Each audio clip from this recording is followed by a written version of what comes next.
Hi, I'm Diane Lucas, and welcome to Book 101 Review. Book 101 is all about the books that I read for the last 40 years. And today I have my special guest.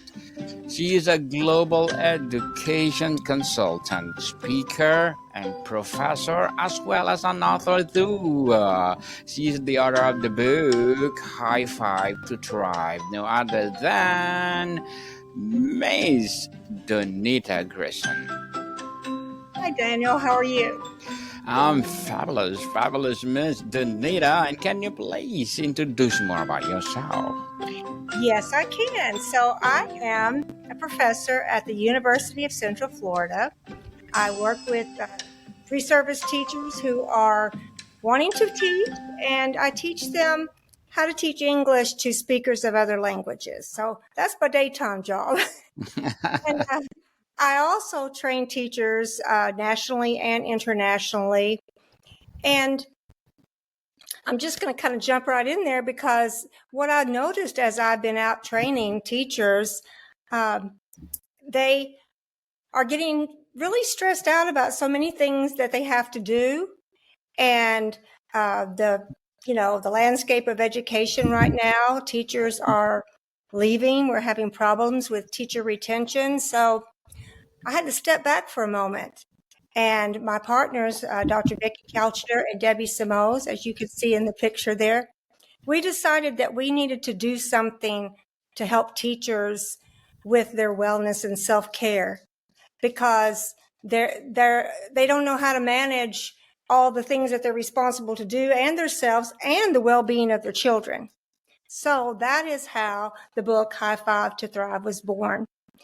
And Dr. Couchner, she is an educator, counselor educator, and of course, I am an educator. All three of us have been teachers. So this is why our audience became teachers. And so that's a little bit about me, Reader's Digest version. Reader's Digest version, indeed. And Miss Donita Grissom, thank you so much for sharing your knowledge and wisdom to the world. And hoping for more and more empowering hi-fi books to come. Yes. So tell us, what inspired you to write this book? The need for teachers to be able to work with their children, give the children the things that they need to learn. It's proven in research that if a teacher shows up and she has a comfortable, safe environment in the classroom, students are going to learn better. And let's face it, that's what all school districts want. They want their students to succeed. But, the teachers have a lot of responsibility, and more is being placed on them. I mean, right now, the funding is very questionable about how they're going to even get professional development. So this is the reason that we wrote this book. And we came up with 5 proven practices. They're proven practices, and we decided, high five. Let's get a high five. High five to me represents celebrating, but there's some things that we can do for ourselves as humans. So this book is focused towards educators. The stories in it are about for educators, but the practices are for humans. So Yes. we plan to write more books for other audiences, but we are connecting first with teachers because the need is great. Think about it. Every profession, even you, Daniel, we didn't get where we are without teachers. Yes. So we're very important people, and we need to come together and connect. And as a matter of fact, that is one of our chapters that Debbie Simoes contributed a lot to, and it's about connecting and the importance of connections. Research also tells us that people who connect are happier people. Definitely. Yes. And when you connect with people, our bodies have this way of giving us, I call it the happy juice, the dopamine and all the nice hormones. So whenever we are connecting in the right way, we're going to produce more. 2 are better than 1. So that's one of the practices we delve really deeply into, is the making those connections. And ever since COVID, all of us had feelings of isolation, right? Yes. Even if we were people who like to connect. I know I probably gained about 25 or 30 pounds, slowly, right? It's gone now. Yes. Partially, it's gone. He's But good. yes. So that's one of the things that we talk about are the importance of connections. Miss Donita, the title suggests a positive, action oriented approach. What does a high five symbolize in the context of your book? So high five, it's a celebratory gesture. So when you do something that, is good, you high five. If you say something someone really loves, you high five. If you're running a race and you win, you high five. High five is a celebratory gesture. And we want people to thrive. We want them to flourish. We want them to feel good about themselves. But let me just say this. The things we talk about in this book, they are real, and they're things that we have to work at. It's about how to develop habits, how to raise our hope levels. And I would love to talk more about that in a few moments, because 2 of the chapters I wrote, that's what it's about. It's about hope. But we want to be realistic. Because if you have people that tell you, hey, I have this self-help book, and, once you read my self-help book, all your troubles go away. Well, if you hear that, you better run the other way, because that's not true. we want to be realistic about and so the things that we're talking about, it's always a choice. It's always a choice to make a step to help ourselves. But when you think about your why do you need to make a change? Why do you need to develop something within yourself? When you think about that why always to me comes first, and then the how. And so if it's okay, I would like to tell you a little bit more about hope, because hope is weaved all through this book.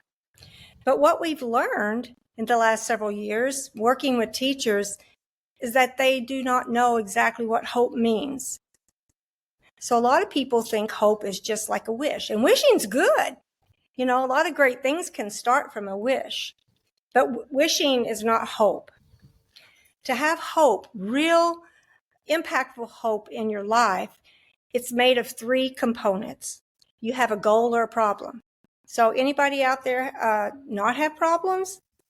Well, if you're out there, I'd like to meet you, because I think most of us have problems, right? Yes. And we can turn those problems into possibilities and into goals. And so that's not just wishful thinking. It's like, wow, we can really work towards making this come true. But it doesn't instantaneously happen. It happens, first of all, to recognize, notice, and make a choice. So in our book, we have a hope action plan, and we give all sorts of ways to do that, to make those wishes become goals, those problems become goals, and then how do we work through that goal? So that's one component of hope, but that's not all. How are we going to solve that problem or reach that goal? Those are the strategies. That's the how.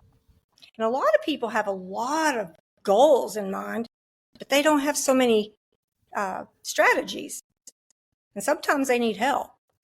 So that's where the connections come in. We can ask people, we call them our hope agents, people who've been there and done that. And we ask them to help us, break down that goal into little bitty goals. And let's meet those one little step at a time. Help me make these strategies, because I don't have any. I don't know what to do. I want to do it, but I don't know how.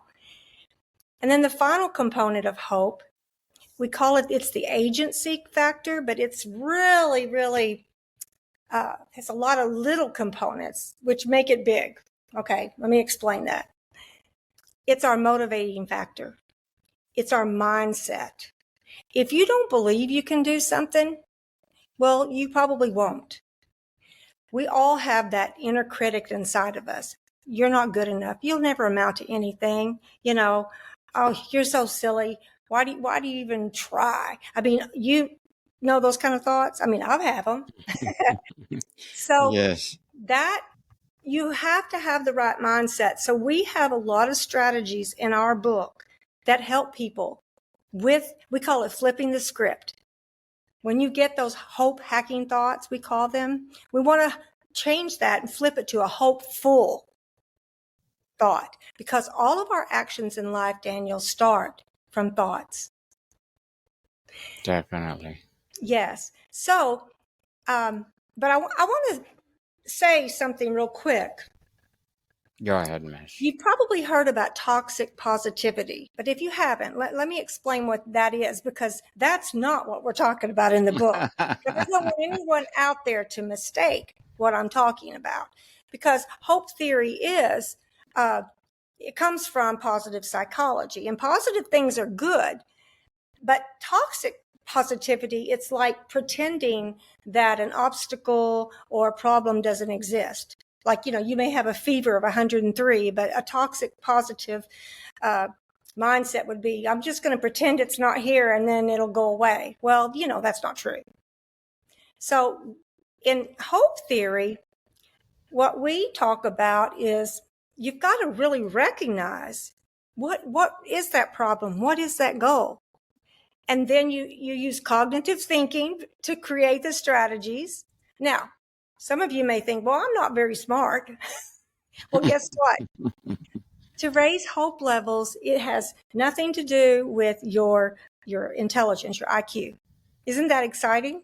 And for Yes. us poor teachers out there, having high hope levels doesn't depend on your income. So that's always a good one. I like that one. I And like it too. and it doesn't matter how old you are. You can raise your hope levels. We can measure hope. We measure hope. And it can rise, it could fall. There's times in our life where we have something that happens and your hope's going to fall, but that's just situational. Okay? Hope can be taught and it can be learned. But the beautiful thing about hope is that every single human being is born with that ability to have hope, just like an apple seed. It's there and it exists to become an apple, and or become that apple tree that's going to produce a lot of apples. So hope agents, people that have higher hope, they're out there and they can help us and they can walk along with us. Now, that's not a component of hope, but that's something that Best Questers, that's our company, Debbie and Vicki and I, we really advocate having people to help you to make those connections. There's just so many benefits of all of those things. And Miss Donita, we salute you for that. Thank you. Yes, Thank for you. empowering people all over the world. Thank you. And who is the intended audience for High Five to Thrive? It's educators, not just teachers, because Yes. principals are struggling right now. We call it occupational fatigue. They're getting the heat for all the problems, and superintendents, all leaders, counselors even. I was at a conference last week in Nashville, and I talked to some counselors, and we were talking about my book. And actually, the whole conference was about people who are trying to help educators, which was really wonderful to me. But this overwhelm, it's really huge in the field of education. So that's our intended audience for this particular version of High Five to Thrive. But I do want to say that if anyone picks up the book and they pick it up for maybe their child's teacher for the year, next year, maybe they want to read it first, because Yes. these strategies will help anyone. Anyone can read it. It's just the stories are based on teachers. We want to connect. So we want to connect with the people who we've been there and done that, basically. And so we're all teachers. We're all educators. Definitely. Miss Donita, your title, or you choose a bold, uplifting title. How do you decide on High Five to Thrive, and how does it reflect about your philosophy? Okay. We wanted to illustrate, I guess you would say, the celebratory factor of goals achieved, Goal achieved, goal yes. achievement, problem solved, um, things that, we never thought we could do, but you can. So it's kind of like the ribbon at the end of a race, and you run through that race. It's like that. So, and then the high five is just that action, as I talked about, that gesture after someone does something really cool, or really wonderful. So that's how we chose. Well, believe me, it took us a while to think about it, but some of those things in life that are going to be really meaningful, they just they come to you. And that's what happened, where they just came to us as we were talking about and brainstorming how we were going to put this book together. It's like we don't want this to be something sad. We want people to be happy, and like, I want that. I want to be thriving in my life. Yes, yes, So that's why. definitely. Empowering Miss Donita. How does High Five Tribe address setbacks or failures? And advice do you give for staying resilient? So that is a really good question, because having high hope levels does not mean that you're not going to have obstacles. So what we tell people is, when you have an obstacle or when you're hindered, you need to stop, and you need to sort of look at what's happening, look at the things you've tried, and then you need to maybe call a friend, maybe call that hope agent, and consider one of two or three things. Maybe there's other strategies that you need to think about and try. And maybe you need to re-goal. That's what hope theory would suggest. Maybe this goal needs to be, you need to think about it and maybe change it a little bit, because if it's not working. But that doesn't mean you're a failure. Okay? And if you stop and do nothing, you'll get nothing. If you don't choose to put one of these practices into place, then you'll get nowhere.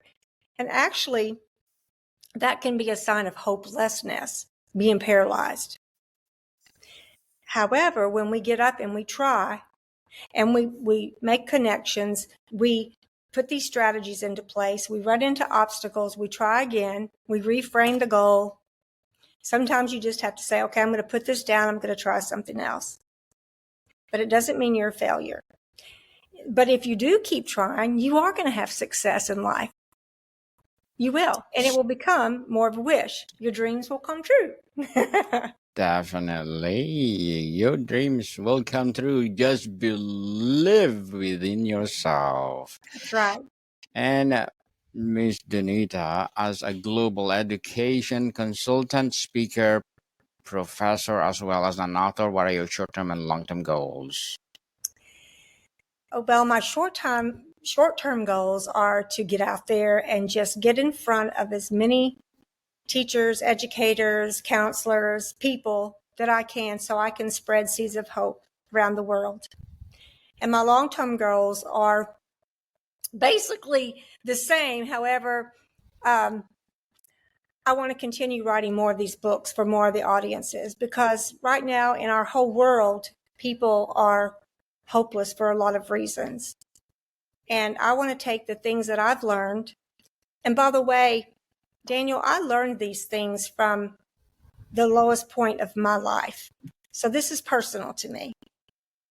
I'll just really quickly tell you the really quick version, but the second year of my doctoral program, I lost my husband, excuse me, and in Haiti in a construction accident.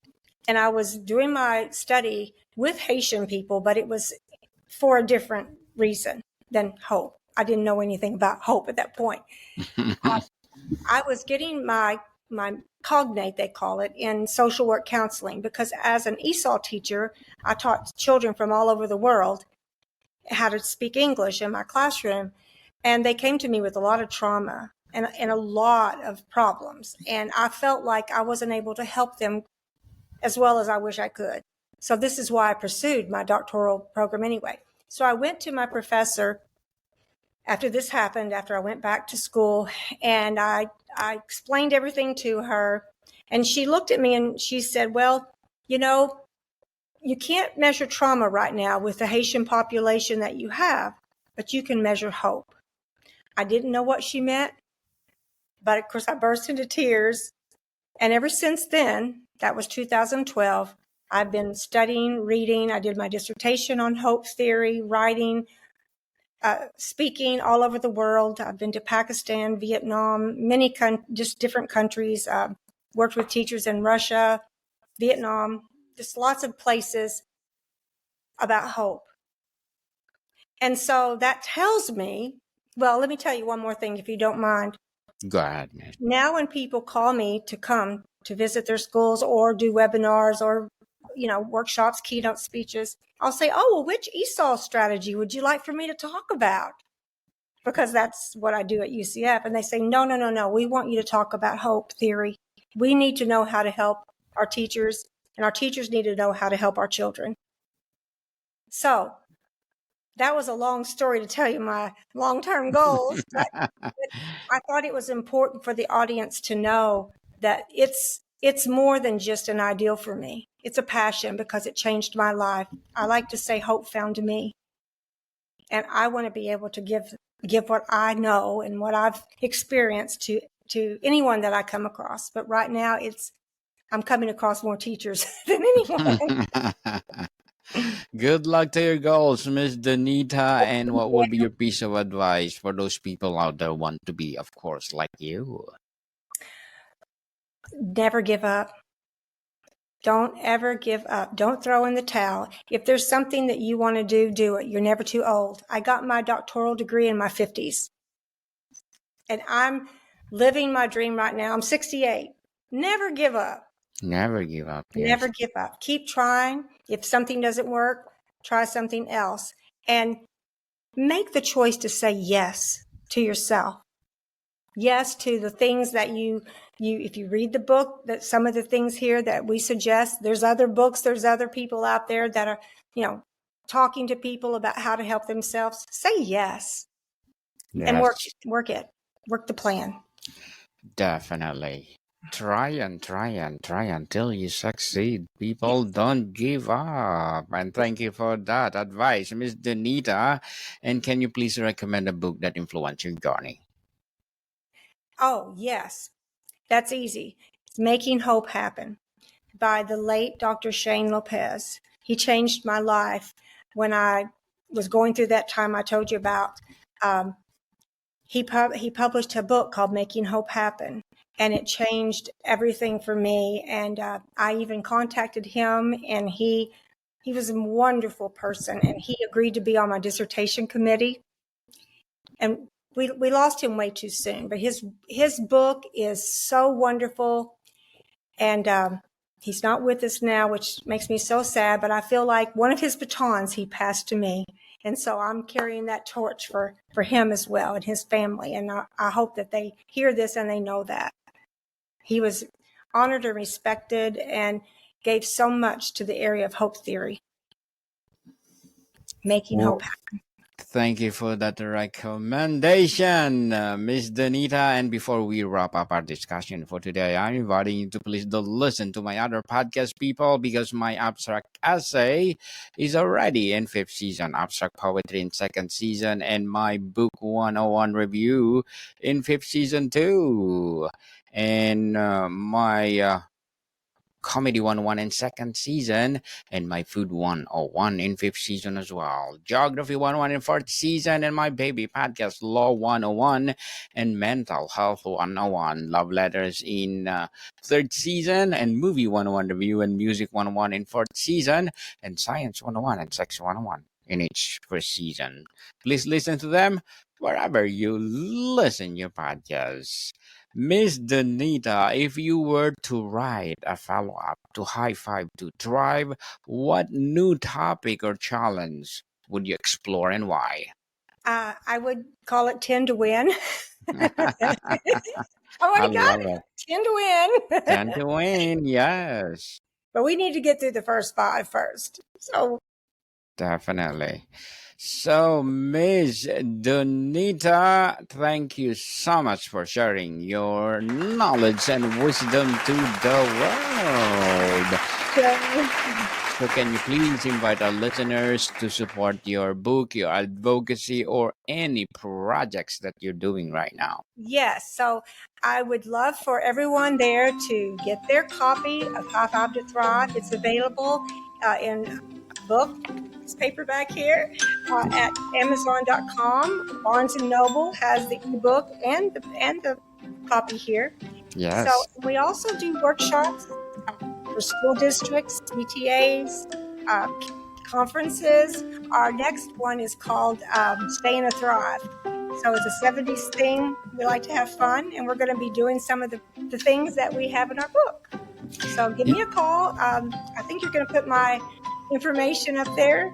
Yes, Yes. definitely. Thank you. Please do come over, Miss Donita, if you will publish the second book or the follow-up of this book. Yes, we'll do it. Yes, people, let's support.